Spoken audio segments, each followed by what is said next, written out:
بزرگوں کے طفیل سے دعا مانگنا کیا یہ جائز عمل ہے؟ یعنی اس کے معنی کیا ہے؟ میں تو کبھی آج تک یہی نہیں سمجھ سکا.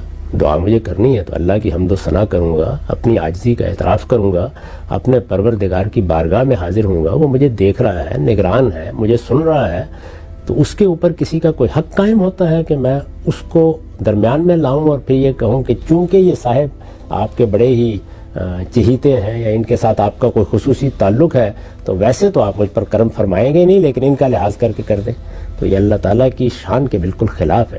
کہ یہ قرآن میں جو پیغمبروں کی دعائیں نقل ہوئی ہیں، رسالت میں آپ صلی اللہ علیہ وسلم کی جو دعائیں ہیں، ان میں کہیں آپ کو اس طرح کی کوئی چیز ملتی ہے؟ تو اللہ کی بارگاہ میں جانے کے آداب ہیں. آدمی کو سوچنا چاہیے کس کی بارگاہ میں جا رہا ہے. یہاں ادنا درجے میں یہ خیال کرنا کہ وہ ویسے تو میری سنے گا نہیں، البتہ فلاں کا لحاظ کر کے سن لے گا، یہ آخری درجے کی اہانت ہے. اللہ تعالیٰ کے معاملے میں آدمی کو متنبہ رہنا چاہیے. ہمیں بتایا گیا ہے کہ دعا کیسے